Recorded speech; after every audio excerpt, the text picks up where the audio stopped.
بعد فقد قال الله تعالى في كلامه المجيد وفي فرقانه الحميد.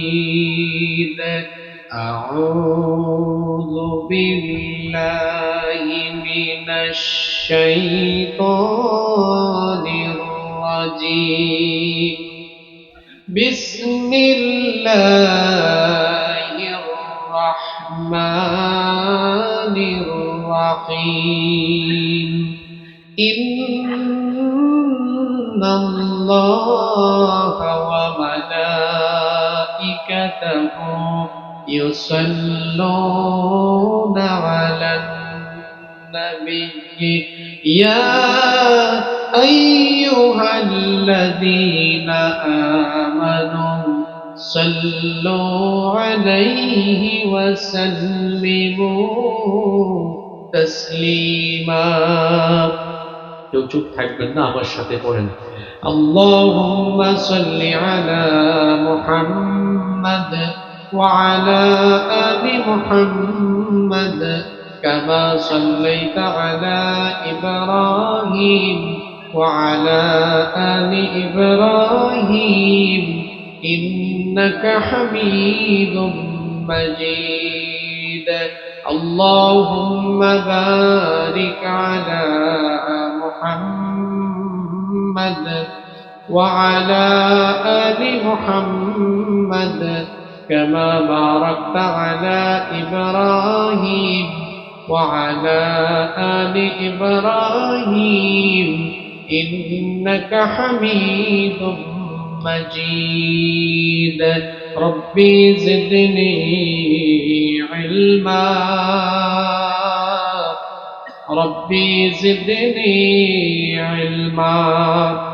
رب اشرح لي صدري ويسر لي أمري واحلل عقدة من لساني يفقه قولي. سبحانك لا علم لنا إلا ما علمتنا إنك أنت العليم الحكيم. صدق الله العظيم. বাংলাদেশের ঐতিহ্যবাহী যশোর জেলার মনিরামপুর উপজেলায় অবস্থিত জয়পুর উত্তরখালী ৯ নং ওয়ার্ড পশ্চিমপাড়া যুব সমাজের উদ্যোগে জুলাই আগস্টের শহীদ ও আহতদের স্মরণে আয়োজিত আজকের এই তাফসীরুল কোরআন মাহফিলে মুহতারাম শ্রদ্ধাভাজন সভাপতি, বিশিষ্ট শিক্ষাবিদ, মানুষ গড়ার কারিগর, আমাদের সকলের শ্রদ্ধাভাজন অবসরপ্রাপ্ত শিক্ষক জনাব মাস্টার নুরুল ইসলাম, আল্লাহ তাআলা তাকে হায়াতান তাইয়্যিবা সিহাতান কুল্লিয়া দান করেন। আমরা সবাই বলি আমিন। আজকের মাহফিলের সম্মানিত প্রধান অতিথি, বিশিষ্ট আইনজীবী, বিশিষ্ট সমাজসেবক ও রাজনীতিবিদ, মনিরামপুরের মাটি ও মানুষের নেতা, গণমানুষের প্রিয় ব্যক্তিত্ব, জননন্দিত জননেতা জনাব অ্যাডভোকেট গাজী এনামুল হক, বিশেষ অতিথি মনিরামপুর উপজেলা বাংলাদেশ জামায়াতে ইসলামের থানা আমির জনাব অধ্যাপক ফজলুল হক। আল্লাহ তাদের উভয়কে দ্বীনের জন্য কবুল করেন, মানুষের খেদমতে আল্লাহ তাদেরকে কবুল করেন। আমাদেরকে বক্তব্য শুনিয়েছেন মুফাসসিরে কোরআন হযরত মাওলানা ইব্রাহিম খলিলুল্লাহ। আল্লাহ আমার ভাইকে নেক হায়াত দান করুন, দ্বীনের খেদমতে তাকে কবুল করেন। উপস্থিত হযরত উলামায়ে কেরাম, উপস্থিত আমার সামনে বসা এই মনিরামপুরের বিভিন্ন অঞ্চল থেকে আগত দিনদার ইমানদার বাবারা, ভাইয়েরা, পর্দার আড়াল থেকে শ্রবণরতা মায়েরা, বোনেরা, উপস্থিত মিডিয়ার প্রিয় কর্মী এবং সাংবাদিক ভাইয়েরা, প্রিয় জয়পুর, মনিরামপুর তথা আমার প্রিয় যশোরবাসী, আপনারা সবাই কেমন আছেন?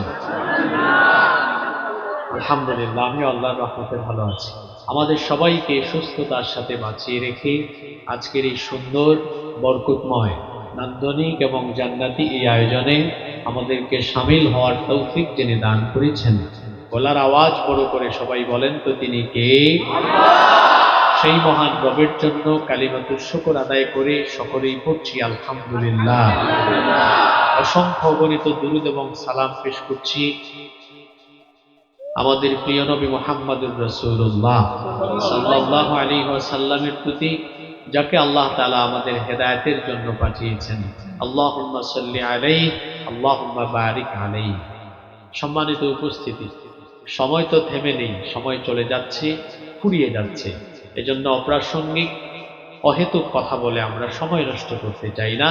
সরাসরি আমরা আল্লাহর কালাম থেকে হেদায়েতের নিয়তে কিছু কথা বলতে চাই, শুনতে চাই ইনশাআল্লাহ। আল্লাহ আমাদেরকে হেদায়েতের নিয়তে বলার এবং শোনার তৌফিক দান করেন, আমরা সবাই বলি আমিন।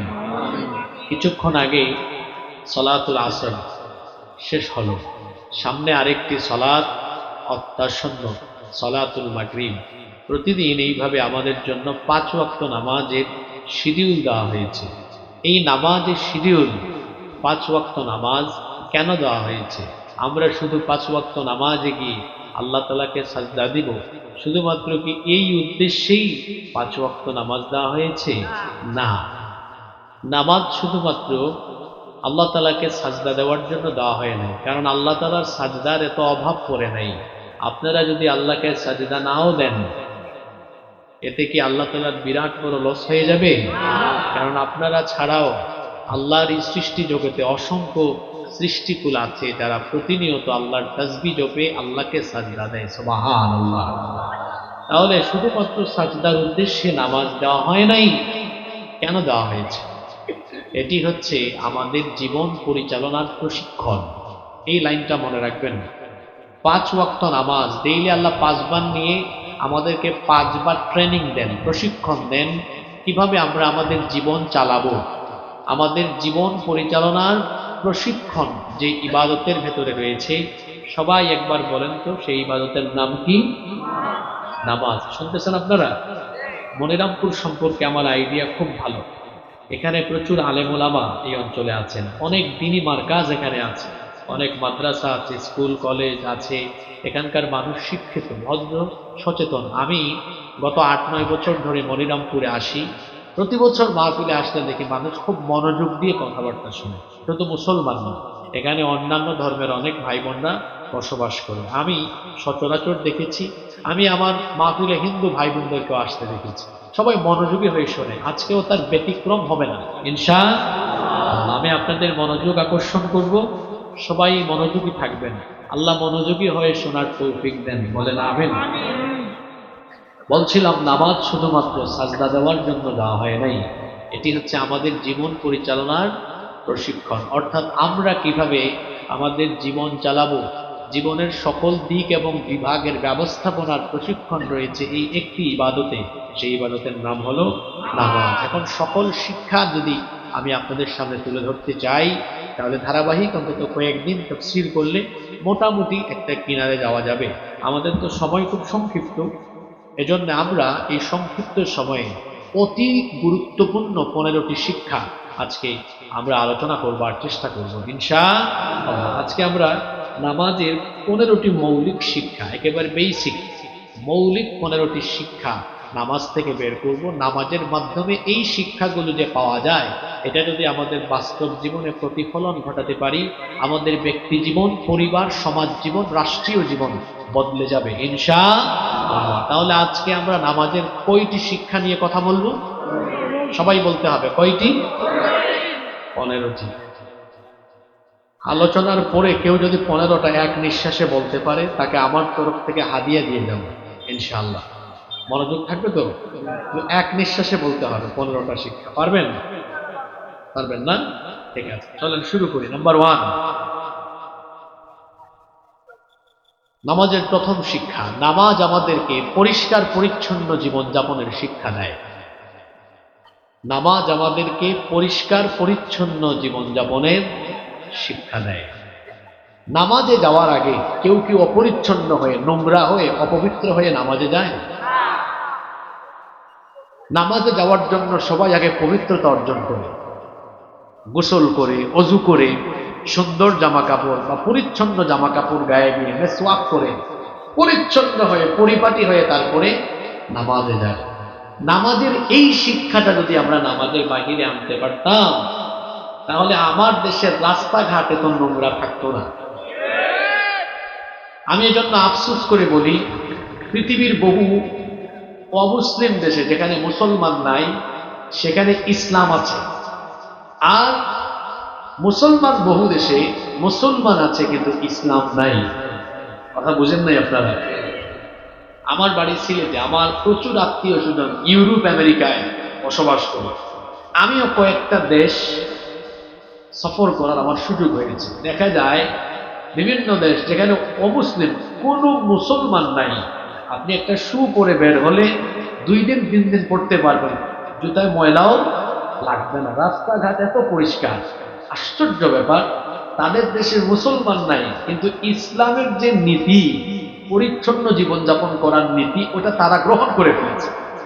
আর আমার দেশে দেখেন, ময়লা আর ময়লা, আবর্জনা আর আবর্জনা। এমনটা কি হওয়া উচিত ছিল? তো নামাজে গিয়ে কি পরিচ্ছন্নতার এই ট্রেনিং আপনি নিয়ে আসেন? দেখা যায় নামাজে আমরা যাই কিন্তু নামাজের বাহিরের জীবনযাপন হলো অত্যন্ত পরিচ্ছন্ন। আমরা দেখা যায় কাজ কাম যখন করি তখন তো কাপড় ময়লা হোক কোনো অসুবিধা নাই, কিন্তু এমনিতেই যখন আমরা নর্মালি চলাফেরা করি অনেকে আমরা ময়লা নিয়ে চলাফেরা করি। দাঁত পরিষ্কার করে না, যখন সে কথা বলে মুখ থেকে দুর্গন্ধ ছড়ায়, এটা তো কোনো মুমিনের জীবনযাপন হতে পারে না। আমার নবী তো প্রত্যেকদিন মিসওয়াক করেছেন 7 বার। জোরে বলেন কয়বার? বর্তমান যুগের মানুষ বেশি পরিচ্ছন্ন, বেশি স্মার্ট না? আমার নবী স্মার্ট। আপনি চিন্তা করে দেখেন, আমরা তো মাত্র 2 বার দাঁত ব্রাশ করি, ঘুমানোর আগে একবার, ঘুম থেকে উঠে আরেকবার। আর আমার নবী এতটা স্মার্ট ছিলেন, আমাদের মা উম্মুল মুমিনিন আয়েশা রাদিয়াল্লাহু আনহা তিনি বলেছেন নবীজি ঘুমাতে যাওয়ার আগে মিসওয়াক করতেন, ঘুম থেকে উঠার পরেও সবার আগে মিসওয়াক করতেন। তাহলে হইল মোট কয়বার? 2 বার। বলবেন হুজুর আরো 5 বার কোথায় গেল? ওই যে সেই হাদিস, আল্লাহর নবী প্রত্যেক 5 ওয়াক্ত নামাজের আগে আরো 5 বার মিসওয়াক করতেন। তাহলে 5 আর 2 হইল কত? 8 বার। কিন্তু আমাদের অনেকের দাঁতও পরিচ্ছন্ন থাকে, বাড়িঘর বাড়ির আঙিনাও পরিচ্ছন্ন থাকে, অথচ আল্লাহর নবী বলেছেন তাহিরু আফনিয়াতাকুম ফাইন্নাল ইয়াহুদা লা তুতাহিরু আফনিয়াতাহা, তোমরা তোমাদের বাড়িঘরের আঙিনা পরিষ্কার পরিচ্ছন্ন রাখো, কারণ ইহুদিরা তারা তাদের বাড়ির আঙিনা ময়লা রাখে, তোমরা সেরকম রাখো না। দেখো না, পরিষ্কার পরিচ্ছন্ন জীবনযাপন করো। আমার নবী কতটা পরিচ্ছন্ন, কতটা পরিপাটি জীবনযাপন করতেন। আল্লাহ নবীর সাহাবীদের কাছ থেকে শোনেন, সাইয়েদনা আনাস ইবনে মালিক রাদিয়াল্লাহু আনহু তিনি বলছেন, মা শামামতু আনবারান কাত্তু ওয়ালা মিসকান ওয়ালা শাইআন আতিয়াবু মিন রিহি রাসূলিল্লাহ। আমরা বলি সাল্লাল্লাহু। তারা বলতেন আল্লাহর নবী যখন আমাদের পাশ দিয়ে যেতেন, আল্লাহর নবীর শরীর মোবারক থেকে এমন সুগন্ধ আমরা পেতাম, যে সুগন্ধ মেশকে আম্বরের চাইতে আরো বেশি পবিত্র। মানুষ পরিষ্কার থাকলে শরীর থেকে সুগন্ধ আসে না অপরিষ্কার থাকলে সুগন্ধ আসে?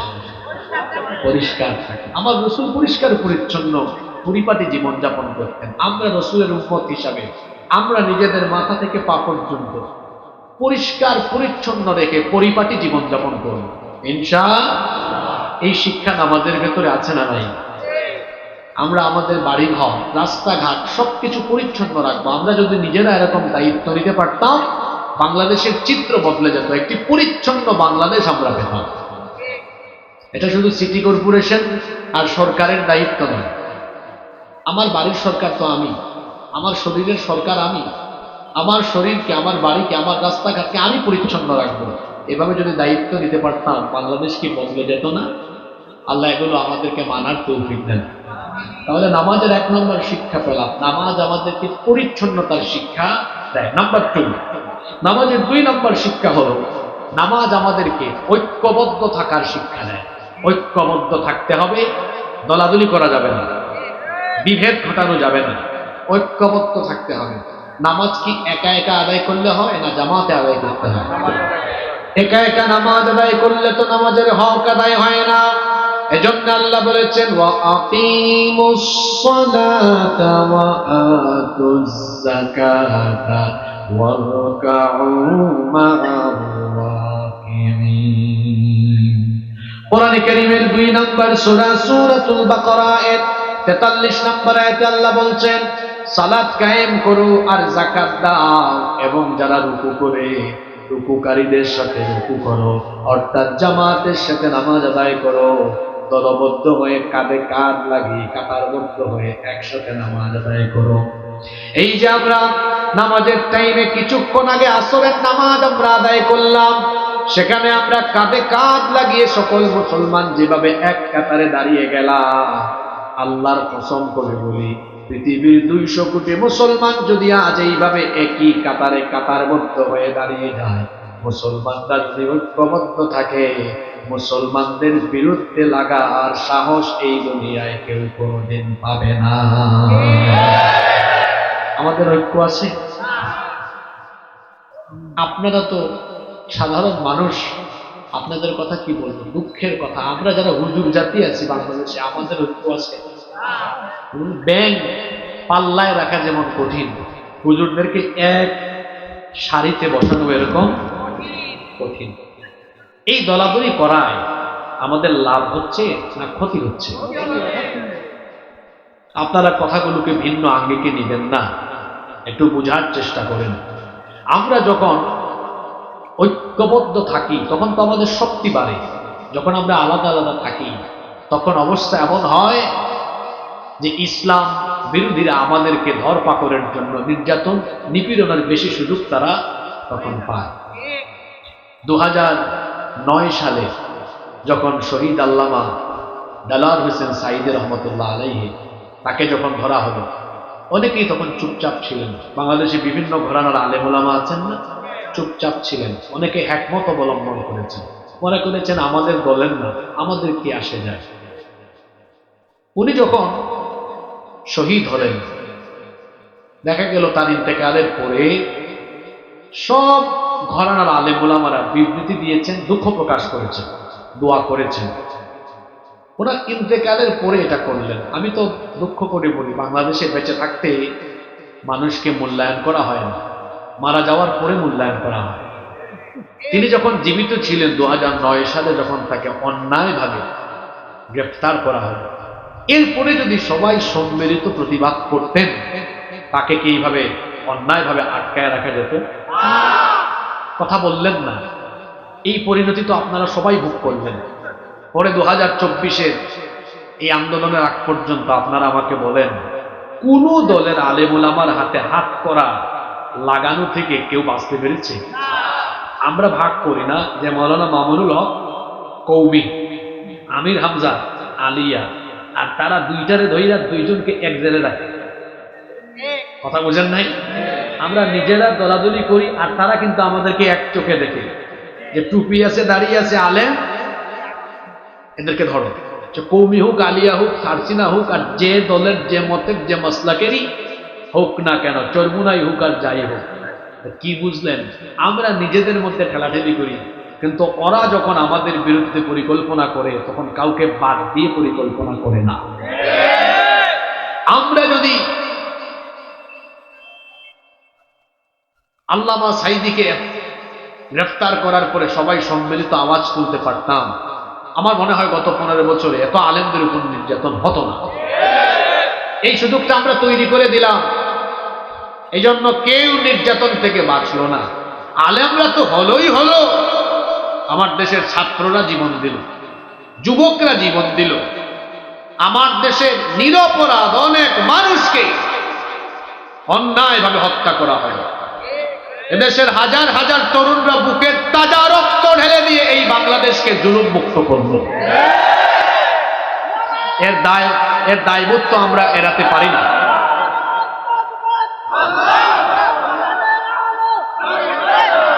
সময় কম, একটু আপনারা স্লোগান কম দিয়ে আমাকে সহযোগিতা করেন। যদি রাতের বেলা হয়তো আমি বলতাম দেন স্লোগান, অসুবিধা নেই, লম্বা সময় কথা বলি। সময় কম তো আমরা সময়টাকে একটু কাজে লাগাই। কষ্ট হচ্ছে না তো আপনাদের? আচ্ছা বলেন, আমি যে কথা বললাম এটাকে অবাস্তব কথা বলেছি? আমরা যখন আলাদা আলাদা থাকব আমাদের শক্তি কমে যাবে। আমরা যখন ঐক্যবদ্ধ হব তখন আমাদের শক্তি বেড়ে যাবে। আমি তো বলি 5 তারিখের পরে দেশে ইসলামপন্থীদের জন্য একটা সুযোগ এসেছে। বাংলাদেশের মানুষ এখন চোর, ডাকাত, চাঁদাবাজ, টেন্ডারবাজ, দুর্নীতিবাজদেরকে চায় না। বাংলাদেশের মানুষ বাংলাদেশ পরিচালনায় আলেম উলামাদেরকে দেখতে চায়। এই সুযোগ তো কাজে লাগানো দরকার। এখনো কেন হিংসাত্মক কথা ছড়ান? এখনো কেন সংকীর্ণতা ঝেড়ে ফেলতে পারেন না?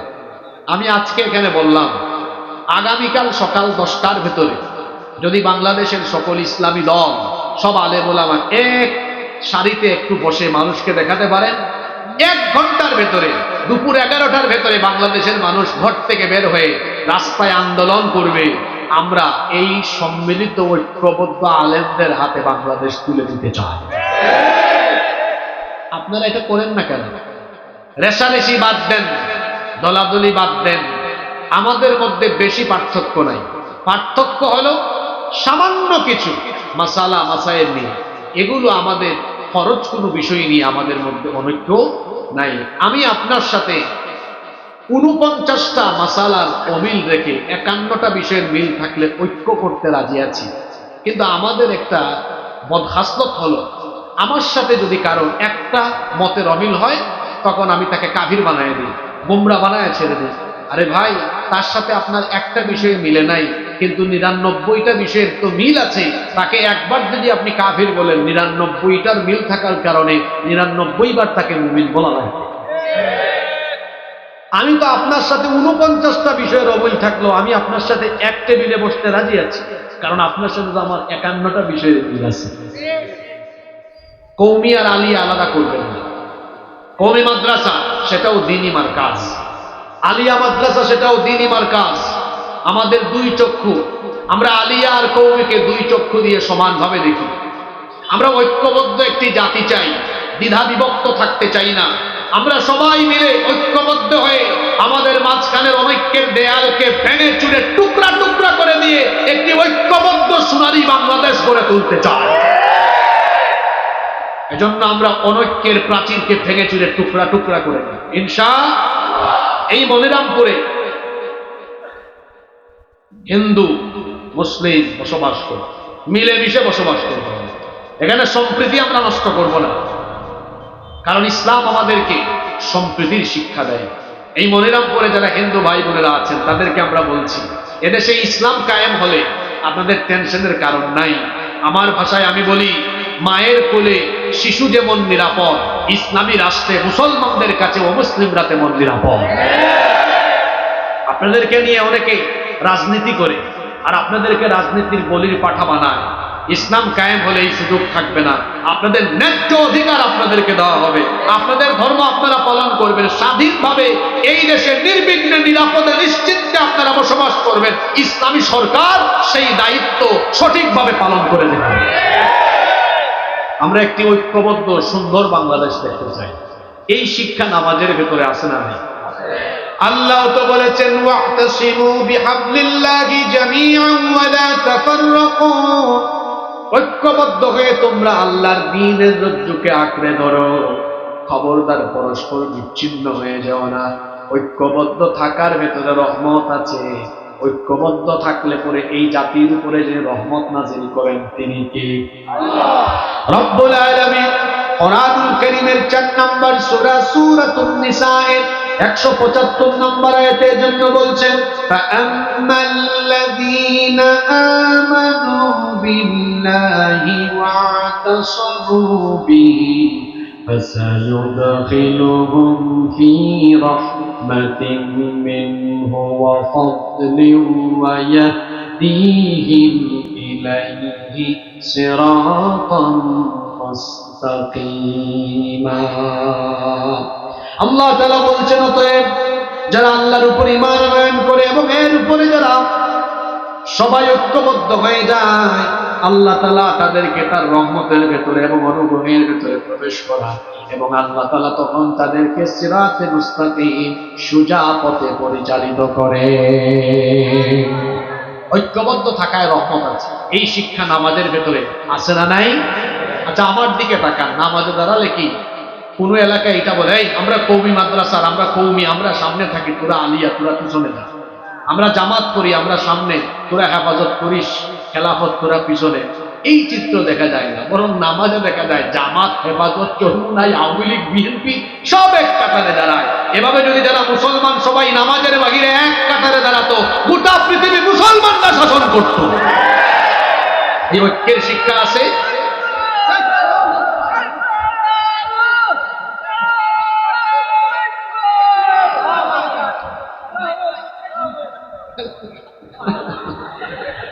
আচ্ছা, তার আবেগকে আমরা সম্মান জানাই, তবে আবেগের সাথে আমাদের বিবেক থাকা লাগে। আপনারা এরকম করলে আমি আর বেশি লাউডলি কথা বলবো না, এভাবে কথা বলবো। আমি আসলে মাঠ গরম করা বক্তা না, মাঠ গরম করা উদ্দেশ্যও থাকে না। আমার উদ্দেশ্য হচ্ছে মানুষকে যেন সঠিক মেসেজটা দিয়ে আমরা সবাই মিলে যেন দিনের পথে আসতে পারি। এর বাইরে আমার কোনো উদ্দেশ্য আর আপনাকে এখানে স্লোগান দেওয়াইলে আমার কোনো লাভ। বিষয়টা এমন না যে আপনাদেরকে স্লোগান দেওয়াইলে আমার দাওয়াত বেড়ে যাবে, বিষয়টা এমন না। আমরা তো দাওয়াতের জন্য কাজ করি না, আমরা সবাই কাজ করি মানুষকে এই দেশে দিনের পথে, সঠিক পথে নিয়ে আসার জন্য। আপনারা আমাকে একটু সময় দেন, সুযোগ দেন, আমরা একটু স্লোগান বন্ধ রাখি, প্রয়োজনে শেষে একবারে দিয়ে দিন, পারবো তো ইনশাআল্লাহ। আসলে মানুষকেও কি বলবো, 14-15 বছর তো পারে নাই আল্লাহু আকবারের স্লোগান। আল্লাহু আকবার স্লোগান দিলেই তো বলে জঙ্গি। এখন ইসলামের সাথে কি জঙ্গিবাদের কোনো সম্পর্ক আছে? মুসলমানরা জঙ্গি নয়, সন্ত্রাসী নয়, বরং পৃথিবীতে মুসলমানরা হচ্ছে সবচাইতে সভ্য এবং শান্তিপ্রিয়। আমরা যে শান্তিপ্রিয় এর নজির দেখেন নেই? পাশের দেশ থেকে আমাদের শুধু উস্কে দেওয়ার জন্য তাদের মিডিয়াতে কত মিথ্যাচার, কত বদনাম, কত কুৎসা রটানো হয়েছে, আপনারা জানেন না? এই যে ময়ূখ রঞ্জন, রিপাবলিক বাংলা এক চ্যানেল, ও লাফায়, ব্যাংক যেমন লাফায় ও তেমন লাফায়। তার প্রেজেন্টেশন দেখেছেন আপনারা? ও লাফায়, তুমি লাফাও কেন? আর এমন এমন উস্কানিমূলক কথা বলে চট্টগ্রাম দখল করবে, সিলেট দখল করবে, রংপুর দখল করবে। আর আমরা আলেম ওলামারা বাংলাদেশের মানুষকে বুঝাই আর শান্ত রাখি যে বলুক, যত গর্জে তত। আমরা শান্তিপ্রিয় নই, আমরা শান্তিপ্রিয়, আমরা যুদ্ধপ্রিয় নই। আমরা যদি যুদ্ধ সংঘাত চাইতাম তাহলে তো আমরাও এরকম উস্কানি দিতাম।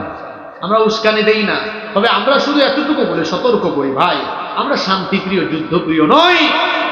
তাই বলে আপনি আমাদেরকে এত শান্তিপ্রিয় ভেবে আপনি যদি অশান্তির দাবানল জ্বালিয়ে আমাদের গায়ের উপরে এসে জ্বালানোর চেষ্টা করেন, তো মুসলমান এমন জাতি, আমরা ডিফেন্সিভ, আমরা কাউকে আক্রমণ করি না, এটা সত্য, তবে আক্রান্ত হলে কাউকে আমরা এত সহজে ছেড়েও দেই না।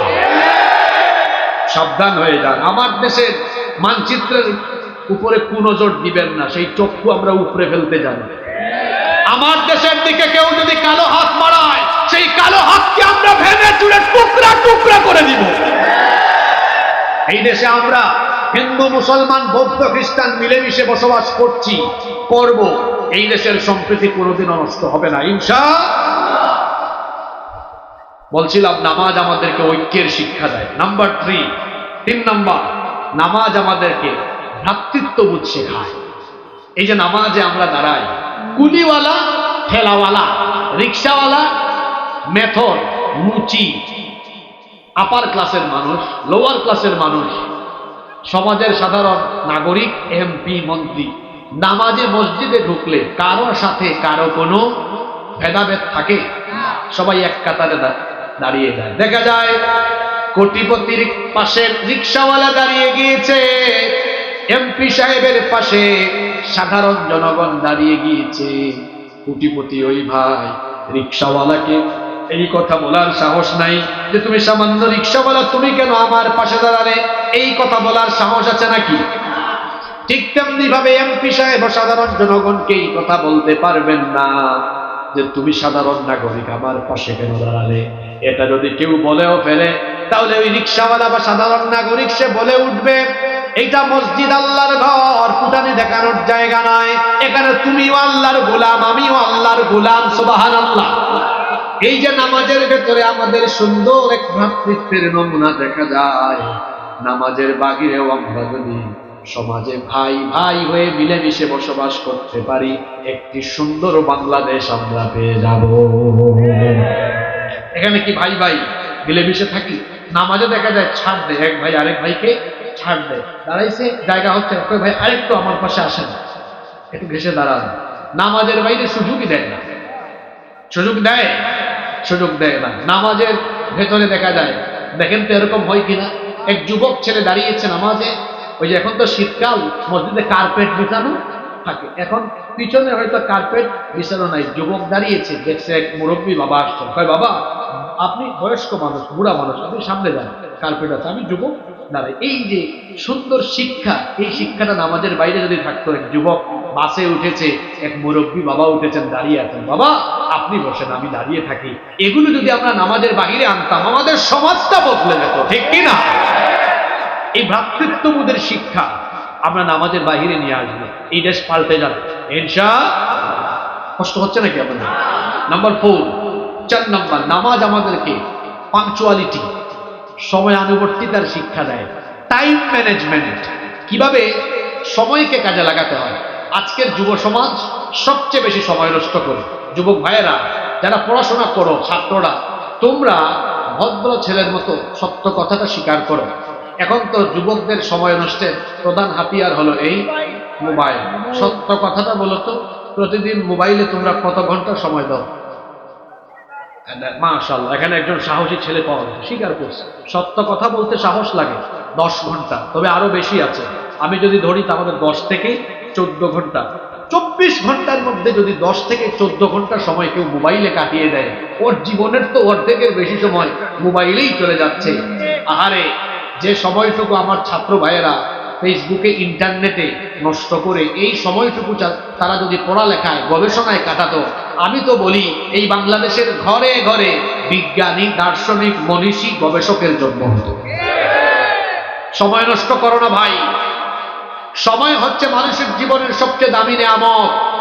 টাকা গেলে টাকা পাওয়া যায়, সম্পদ গেলে সম্পদ পাওয়া যায়, সময় গেলে সময় আর পাওয়া যায় না। 2025 সাল চলছে এখন, বলেন তো 2015 সালে এই মনিরামপুরের কোনো ব্যক্তি যদি 10 লক্ষ টাকা ক্ষতিগ্রস্ত হয়, 2025 সালে 20 লক্ষ টাকা মালিক হওয়ার সুযোগ আসতে পারে কি পারে না? পারে। 2015 সালে কারো যদি 10 বিঘা জায়গা থাকে, যদি সব হারিয়ে ফেলে, 2020 সালে আবার আরো 20 বিঘা জমির মালিক হওয়ার সম্ভাবনা থাকতে পারে কি পারে না? পারে। কিন্তু আমার আপনার জীবন থেকে যে সময় চলে গেল, এটা কি জীবনে কোনোদিন ফিরে আসবে? তাহলে বোঝা গেল, টাকা গেলে টাকা পাওয়া যায়, সম্পদ গেলে সম্পদ পাওয়া যায়, কিন্তু সময় গেলে সময় আর ফিরে পাওয়া যায় না। এজন্যই তো বলা হয়, সময় কাজে লাগিয়ে সম্পদশালী হওয়া যায়, কিন্তু সম্পদ দিয়ে জীবনের ফেলে আসা সময়কে ফিরিয়ে আনা যায় না। ও আমার যুবক ভাইরা, 5 ওয়াক্ত নামাজ তো সাজদা দেওয়ার জন্য নয়, এখান থেকে টাইম ম্যানেজমেন্টের শিক্ষা আছে। বলেন তো, প্রত্যেকটা নামাজের শিডিউল আছে না নাই? ইন্নাস সালাতা কানাত আলাল মুমিনিনা কিতাবাম মাওকুতা। নিশ্চয়ই নামাজকে সময় আনুবর্তিতার ভিত্তিতে ফরজ করা হয়েছে। ফজরের নামাজ কেউ যদি সকাল 10টায় আদায় করে হবে, নামাজের সময় হয়ে গিয়েছে, এই এলাকা মেম্বার সাহেব তিনি এখনো হাজির হন নাই, তো সবাই কি মেম্বারের জন্য অপেক্ষা করে, না অপেক্ষা না করে দাঁড়িয়ে যায়? জোরে বলেন, জোরে বলেন। অপেক্ষা না করে দাঁড়িয়ে যায়। তার মানে সময় হয়ে গেলে সময়ের কাজ করতে হবে। শুধু এই সময়কে যদি আমরা বাংলাদেশে কাজে লাগাতে পারতাম, বাংলাদেশ বদলে যেত। প্রতিটা ছাত্র যদি সময়কে কাজে লাগাতো, তার ক্যারিয়ার বদলে যেত, তার জীবনটা পাল্টে যেত। জন্য কবি মতিউর রহমান মল্লিক সুন্দর লিখেছেন, যথার্থ বলেছেন, যাই যাই যাই যাই দিন চলে যায়, কোরআন পড়লাম না, কত নোবেল নাটক পড়লাম, হাদিস ধরলাম না, সত্যিকারের খাঁটি মুমিন মুসলিম হলাম না যে, কেউ কি জানে সেই ঘড়িটা লাগবে কই দিন কাজে, ঠিক ঠিক ঠিক ঠিক যে ঘড়িটা বাজে, ঠিক ঠিক বাজে, কেউ কি জানে সেই ঘড়িটা লাগবে কই দিন কাজে। হায় হায় হায় হায়, আসল ঘড়ির অর্থ বুঝলাম না, সময় থাকতে সময়ের মূল অর্থ খুঁজলাম না, খাইলাম দাইলাম ঘুরলাম শুধু এই দুনিয়ার মাঝে, কেউ কি জানে সেই ঘড়িটা লাগবে কই দিন কাজে, কেউ কি জানে সেই ঘড়িটা লাগবে কই দিন কাজে। কত সুন্দর কথা তিনি বলেছেন। সময় থাকতে সময়ে দাম দেয় না। এই সময়ানুবর্তিতার শিক্ষা যদি আমরা নিতে পারতাম, আমাদের দেশটা বদলে যেত। আমার দেশে সময় মেনটেন কেমনে হয় জানেন? 9টার গাড়ি 9টার ট্রেন কয়টায় যায় স্টেশনের মাস্টারও জানে না। একবার এক লোক কোথাও যাবে, রেল স্টেশনে বসে আছে, তার লাগেজ টাগেজ নিয়ে। পাশে থেকে একজন বলে, ভাই কোথায় যাবেন? বললো অমুক জায়গায়। ট্রেন কখন? 9টায়। তো এরকম বসে আছেন যে, ভাই বাংলাদেশ বুঝেন না, 9টার ট্রেন কয়টায় আসে কেউ এখানে জানে না। হঠাৎ করে দেখে 9টা বাজার 5 মিনিট আগে হুইসেল মারছে। বেচারা খুশি হয়ে বলে, হায় হায় হায়, 5 মিনিট আগে ট্রেন চলে আসছে। বাংলাদেশে কি টাইম মতো এটা সম্ভব? যাই হোক, খুশি হয়ে লাগেজ স্থান দিয়ে যখন উঠতে যাবে, পেছন থেকে একজন হাত টেনে ধরে বলে, ভাই বসেন, এটা গতকাল রাত 9টার ট্রেন, আজকে 9টা এসেছে। আপনাদেরকে হাসানোর জন্য কথা এটা আমি বলি না, এটা বলার উদ্দেশ্য ছিল বাস্তবতা তুলে ধরা। বলেন, আমি যে কথাটা বললাম, পোস্টারে যদি কোনো অনুষ্ঠানের উল্লেখ থাকে বিকাল 3টায়, পাবলিক বুঝে এটা 5টায় লম্ব হবে। এর নাম বাংলাদেশ, এর নাম বাংলাদেশ। যদি আমরা সময়ের কাজ সময়ে করতে পারি, নামাজ থেকে শিক্ষাটা নিতে হবে। আচ্ছা, জোহরের টাইমে জোহরের নামাজ, আসরের টাইমে আসরের নামাজ, মাগরিবের টাইমে মাগরিবের নামাজ। এই যে টাইম মেনটেন করা, দেখবেন প্রতিটা মসজিদে 5 ওয়াক্তের নামাজের শিডিউল লটকানো আছে। ওই শিডিউলের আলোকে নামাজ হয় না, শিডিউলের বাইরে যায়। এই শিডিউলটা যদি আমাদের, যারা এখানে ছাত্র আছো, ছাত্র জীবনে শিডিউল মেনটেন করো, টাইম মেনটেন করো। যারা ব্যবসা করেন, চাকরি করেন, যে যে প্রফেশনে আছেন, শুধু যদি আমরা স্ব জায়গায় সময় মেনটেন করে চলি, আমি বলে গেলাম বাংলাদেশের চিত্র বদলে যাবে। এই শিক্ষা নামাজের ভেতরে আছে না নাই? নাম্বার 5, কষ্ট হচ্ছে মনে হয় আপনাদের। নামাজের 5 নাম্বার শিক্ষা হলো, নামাজ আমাদেরকে আনুগত্য, দাসত্ব আর বন্দেগীর শিক্ষা দেয়। আল্লাহর আনুগত্য মোতাবেক জীবন চালাতে হবে, এই শিক্ষা নামাজে আছে না নাই? এই যে 5 ওয়াক্ত নামাজ আমরা আদায় করি, নিজের মতো আদায় করি না। আল্লাহ এবং আল্লাহর রাসূল যেভাবে আমাদেরকে নামাজ শিক্ষা দিয়েছেন, ঠিক সেইভাবে আমরা 5 ওয়াক্ত নামাজ আদায় করি। 5 ওয়াক্ত নামাজের বাহিরে বাকি সময়গুলো এভাবে যদি আমরা আল্লাহর আনুগত্য মোতাবেক চলি। আমার ব্যবসা কিভাবে করব আল্লাহ শিখিয়েছেন, রাসূল শিখিয়েছেন। ওজনে কম দিব না, মানুষকে ঠকাবো না, প্রতারণা করব না, 2 নাম্বারই করব না। রাষ্ট্রীয় দায়িত্ব পালন করলে আল্লাহ হুকুম দিয়েছেন, রাসূল দেখিয়ে গিয়েছেন, রাষ্ট্রীয় দায়িত্বকে, রাষ্ট্রীয় সম্পদকে নিজের সম্পদ মনে করে ভোগ করা যাবে না। আমানতদারিতা রক্ষা করতে হবে। এইভাবে জীবনের প্রতিটি সেক্টরে, প্রতিটি জায়গায় যদি আমরা নামাজের আনুগত্যের শিক্ষা নিয়ে আল্লাহর আনুগত্য আর রাসূলের তরিকা মোতাবেক আমাদের প্রতিটি সেক্টর পরিচালনা করতে পারি, সবকিছু বদলে যাবে। নাম্বার 6, নামাজের 6 নাম্বার শিক্ষা হলো, নামাজ আমাদেরকে পর্দার শিক্ষা দেয়। আজকের মাহফিলে শুনলাম পুরুষের চেয়ে মহিলারা বেশি আসছে, আর ইসলামের প্রচার প্রতিষ্ঠায় অবদানে পুরুষের চাইতে নারীর অবদান অনেক বেশি। সর্বপ্রথম ইসলাম কবুল করেছেন একজন নারী, সর্বপ্রথম ইসলামের জন্য জীবন দিয়েছেন একজন নারী। মক্কার সভ্যতা গড়ে উঠেছে একজন নারীকে কেন্দ্র করে। এখন তো মক্কা অনেক সুসজ্জিত, বড় সুন্দর শহর, কিন্তু ইসমাইল আলাইহিস সালাম এবং তার মা হাজেরাকে ইব্রাহিম আলাইহিস সালাম সেখানে নির্বাসনে পাঠানোর আগ পর্যন্ত সেটা ছিল দুধু মরুভূমি। একজন নারী হাজেরা আলাইহিস সালাম, তাকে কেন্দ্র করে মক্কার সভ্যতা গড়ে উঠেছে। সুবহানাল্লাহ। তাহলে নারীর অবদান ইসলামে কম না বেশি? নামাজের মধ্যে পর্দার শিক্ষা। পর্দা কি শুধু নারীর না পুরুষের?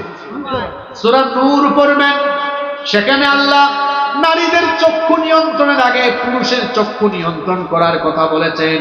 কুল্লিল মুমিনিনা ইয়াগুদ্দু মিন আবসারিহিম, এরপরে আল্লাহ বলেছেন ওয়াকুল্লিল মুমিনাতি ইয়াগুদ্দুনা মিন আবসারিহিন্না।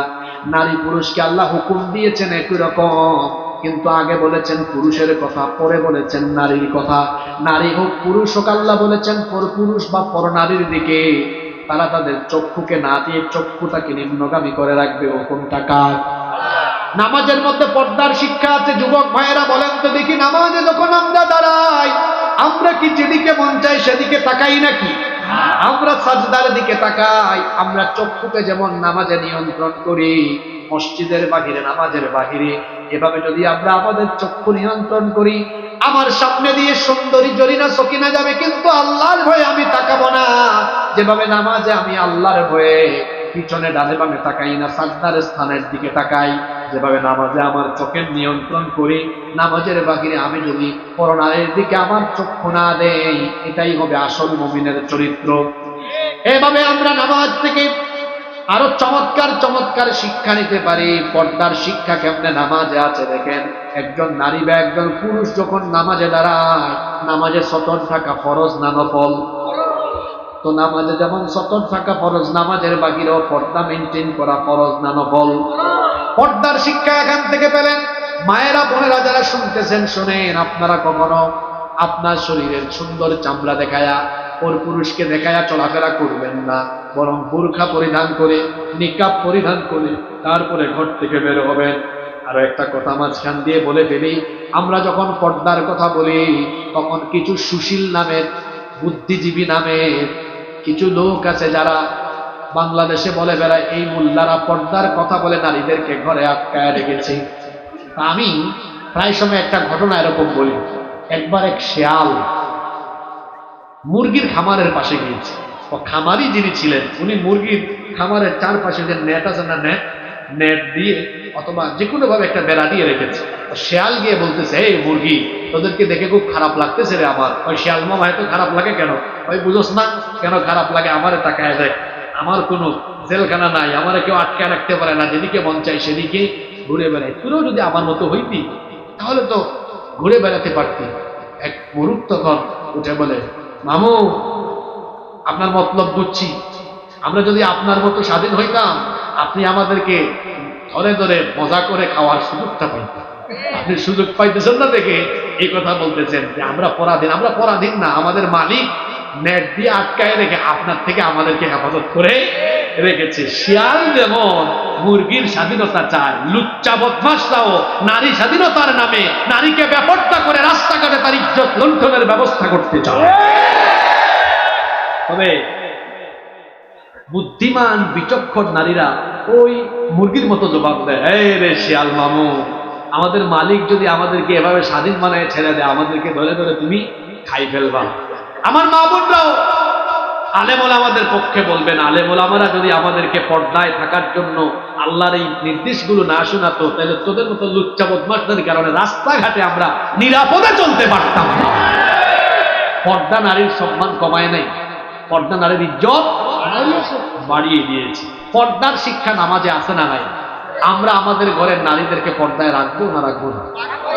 একজন নারী বেপর্দায় এমনি হয় না, যে ঘরের পুরুষ অসচেতন ওই ঘরের নারী বেপর্দা হয়।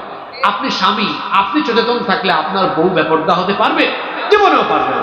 আপনি বাবা, আপনি সচেতন থাকলে আপনার মেয়ে কোনোদিন বেপর্দা হতেই পারবে না। যে ঘরের পুরুষ তার নারীকে বেপর্দায় রাখে, রাসূল বলেছেন এই পুরুষের নাম দাইয়ুস, আর এই দাইয়ুস কোনোদিনও আল্লাহর জান্নাতে ঢুকতে পারবে না। আপনাদের প্রতি আমার অনুরোধ, আমার মা বোনদেরকে পর্দায় রাখবেন। আর আমার মা বোনদের কাছে আমার বিনীত আবেদন, আপনারা বেপর্দা হয়ে ঘর থেকে বের হবেন না। আমার মায়েরা বোনেরা পর্দা মেনটেন করবেন। আপনারা পড়ালেখা করেন, চাকরি করেন, ব্যবসা করেন, সব করতে পারবেন, ইসলামের কোনো আপত্তি নাই।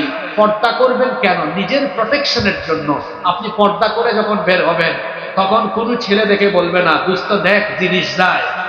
দুঃখিত, আমার প্রতি আপনারা বিরূপ ধারণা পোষণ করবে না। জাস্ট উদাহরণ দিচ্ছি, এখনকার জেনারেশনের ছেলেরা এইসব বাজে কমেন্টস করে। আপনি বেপর্দা হয়ে বের হলে বলবে, দেখছো দোস্ত কি যায়। আর আপনি যখন পর্দা মেনটেন করে যাবেন, তখন আপনাকে এইরকম বাজে কথা কোনোদিনও বলবে না, বরং বলবে আপুটাকে সাইড ছেড়ে দাও, আপুটা রাস্তা দিয়ে চলে যাবে। সুবহানাল্লাহ। পর্দার কারণে, বুরখার কারণে আপনার সম্মান বাড়লো না কমলো? আমার মা বোনদেরকে আল্লাহ পর্দায় থাকার তৌফিক দেন। নাম্বার 7, নামাজের 7 নাম্বার শিক্ষা হলো, নামাজ আমাদেরকে ডিসিপ্লিন শেখায়, শৃঙ্খলা শেখায়। আপনারা দেখবেন অনেকে হজ ওমরায় গিয়েছেন, আমাকেও আল্লাহ অনেকবার তার ঘরের মেহমান হওয়ার সুযোগ দিয়েছেন।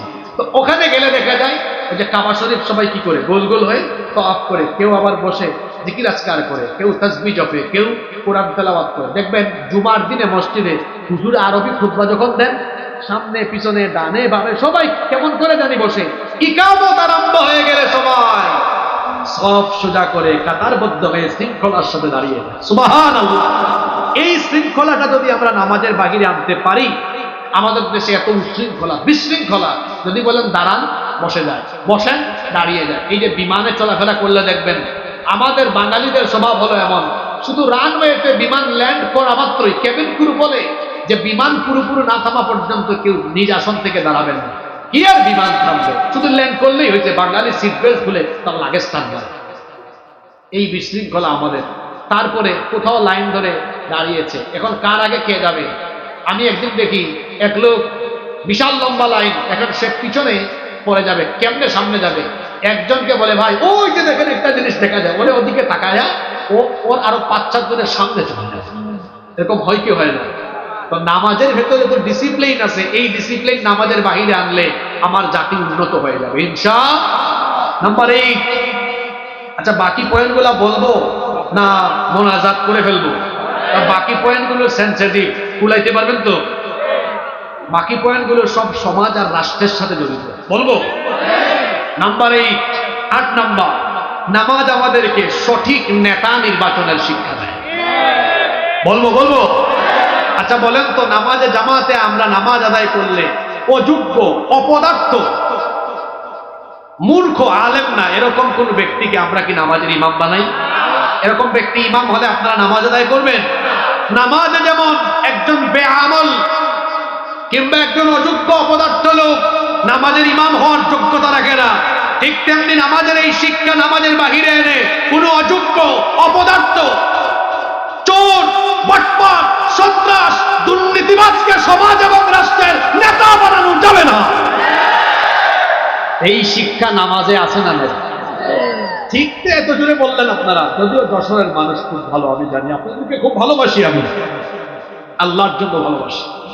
কিন্তু বাংলাদেশের অধিকাংশ জায়গায় দেখবেন মসজিদের কমিটি, আরে বাপরে বাপ, যে সচেতন, সামনে রমজান মাস আসতেছে, দেখবেন তারাবির ইন্টারভিউয়ের জন্য বলবে হুজুরের তেলাওয়াতটা কেমন দেখেন, ভালো ভালো আলেম নিয়ে আসে ইন্টারভিউর জন্য, ভালো ইমাম লাগবে।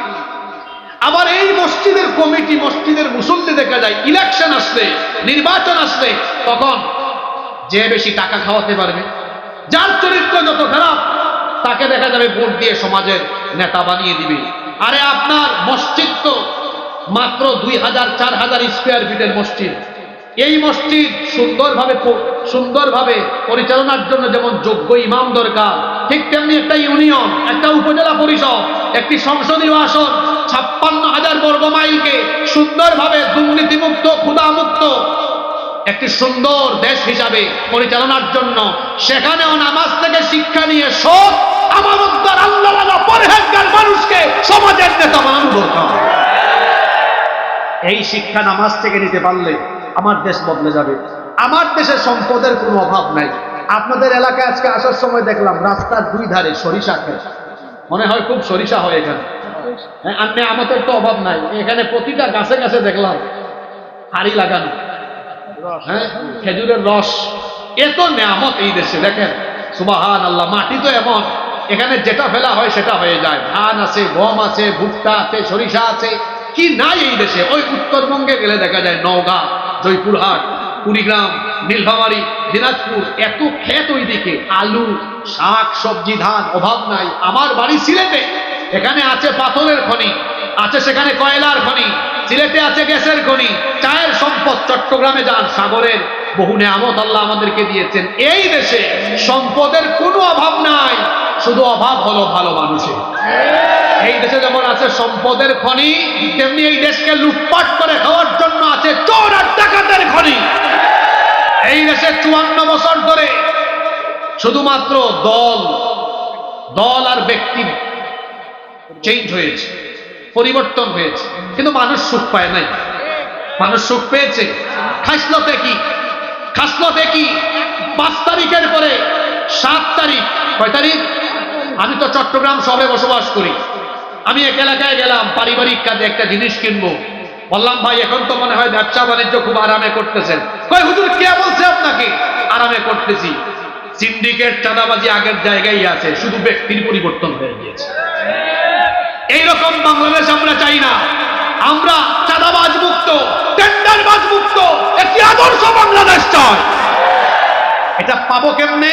ওই চোর বাটপার চাঁদাবাজদের পরিবর্তে আল্লাহওয়ালা আমানতদার ব্যক্তিদেরকে আমরা পার্লামেন্টে পাঠিয়ে আমরা একটি আলোকিত বাংলাদেশ করে তুলব ইনশাআল্লাহ। এই শিক্ষা কোথায় আছে দেখছেন? নামাজের ভিতরে কত শিক্ষা।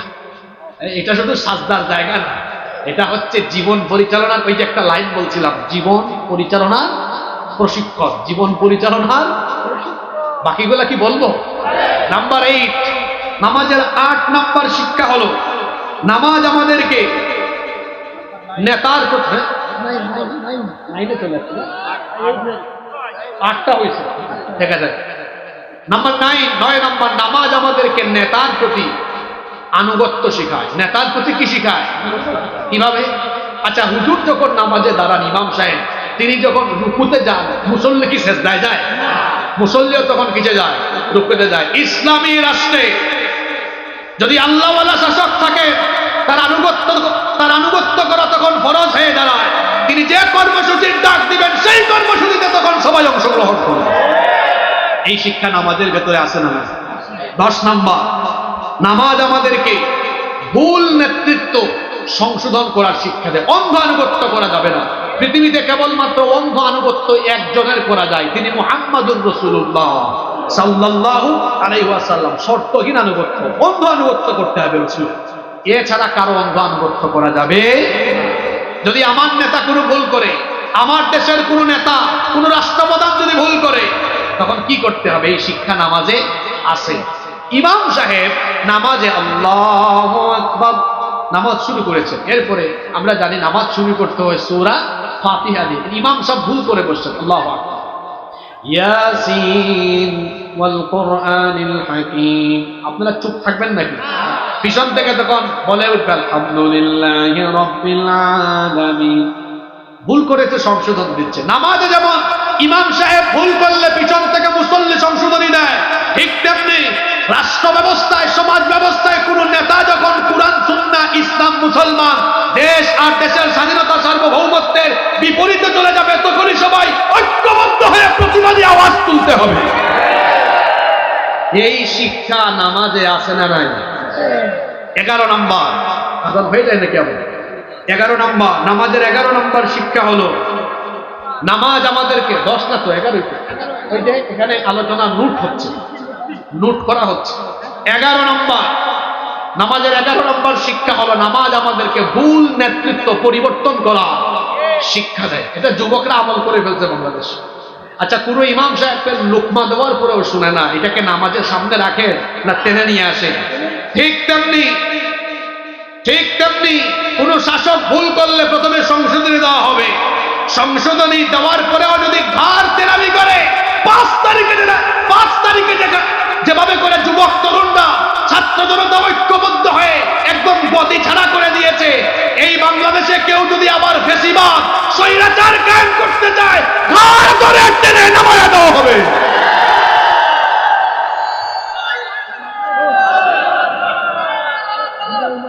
এই শিক্ষা নামাজের ভেতরে আছে না নাই? রাতের বেলা হইলে আপনাদেরকে চান্স দিতাম, এখন চান্স দিলাম না, আমাকে তো 15টা আজানের আগেই শেষ করতে হবে। তাহলে এই শিক্ষা নামাজে আসে না নাই? মুসলমান তো এমন হবে, অন্যায় যেখানেই হবে প্রতিবাদে সে জ্বলে উঠবে। পারবেন তো ইনশাআল্লাহ? নাম্বার 12 নম্বর, নামাজ আমাদেরকে সবরের শিক্ষা দেয়। কিসের শিক্ষা দেয়? নামাজ, এই যে তারাবির নামাজ দেখবেন অনেক লম্বা নামাজ, শেষ হওয়ার আগে কি মুসল্লি উঠে দৌড় মারে? সবর করে থাকে। ঠিক তেমনি ভাবে সবর করতে হবে। জীবনে অনেক ক্রিটিক্যাল সিচুয়েশন আসবে। গত 15 বছর আমরা মাহফিল করেছি। এই গত বছর আমি মনিরামপুরে কোনো এক মাহফিলে বলে গিয়েছিলাম, জুলুম বেড়ে গিয়েছে, অন্ধকারের পরে আলো আসবে। আমি রাতের বেলা এক মাহফিলে বলে গিয়েছিলাম, এখন অন্ধকার রাত, সকালবেলা সূর্য উঠবে, এটা যেমন সত্য, এই বাংলাদেশ জুলুম মুক্ত হয়ে বাংলাদেশে ইসলাম একদিন কায়েম হবে, এটাও সত্য। এটা ঘটবে ইনশাআল্লাহ। এই শিক্ষা নামাজে আছে না? সবর করতে হবে, সবর।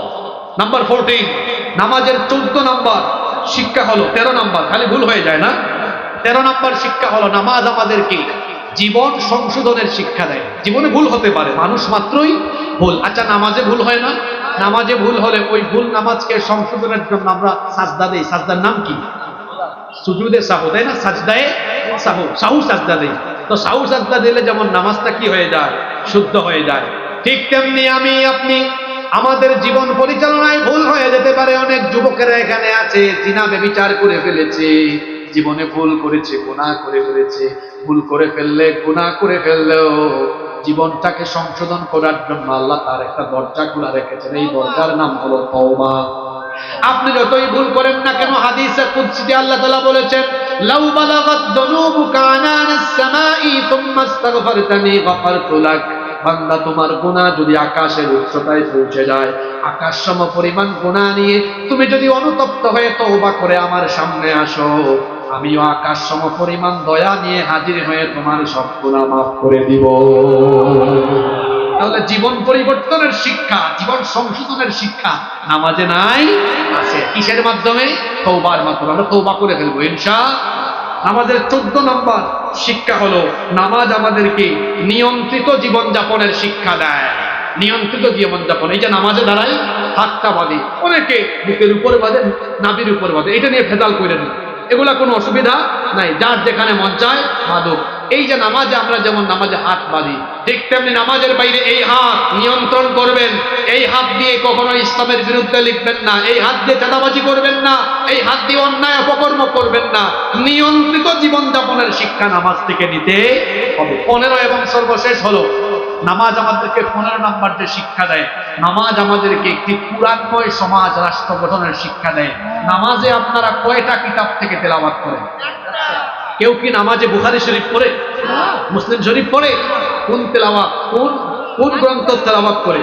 আল কোরআন তেলাওয়াত করে। নামাজে যেমন মহাগ্রন্থ আল কোরআন থেকে তেলাওয়াত করতে হয়, ঠিক তেমনি নামাজের বাহিরে এই কোরআন দিয়ে আপনার সমাজ এবং রাষ্ট্র চালাতে হয়।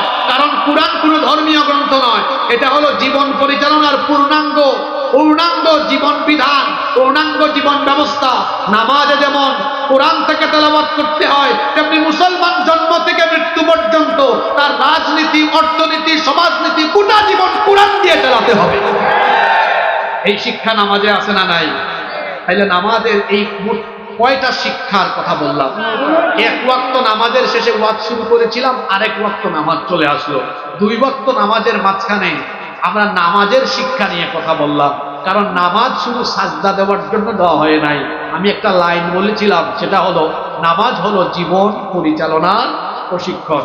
এবং নামাজের যে শিক্ষাগুলোর কথা বললাম, আপনারা বলেন তো, এই 15টা শিক্ষা, যদি আরো শিক্ষা আছে, কিন্তু যে 15টা শিক্ষার কথা বললাম, এই 15টা শিক্ষা যদি আমরা নামাজের বাহিরে এনে অ্যাপ্লাই করতে পারি, আমাদের সমাজ রাষ্ট্র চেঞ্জ হবে কি হবে না? এই 15টা শিক্ষা আমরা বাস্তবে রূপায়ণ করতে পারবো তো? কারা কারা রাজি আছেন? হাত তোলেন। মাশাআল্লাহ, মাশাআল্লাহ। এই যে যুবকেরা আজকের আয়োজন করলো, হাত তোলেন। খুশি না বেজার আপনারা? এই যুবকদের প্যান্ডেলে কিছু ঘাটতি আছে, আমরা তাদেরকে একটু সহযোগিতা করতে পারবো না? একটু হাতটা নামায়া পকেটে ঢুকান, মানুষের পকেটে ঢুকায়েন না। এই যে আজানের টাইমে, নামাজের আগ মুহূর্তে আমরা আপনাদেরকে জান্নাতের পথের দিকে উদ্বুদ্ধ করবার জন্য আপনাদেরকে এই মহান কাজে, ভালো কাজে সামিল করছি। সবাই আপনারা দিল প্রাণ খুলে দিবেন। দেখি এবার একটা প্রশ্ন হয়ে যাক, হাদিয়া বাকি আছে না? পুরস্কার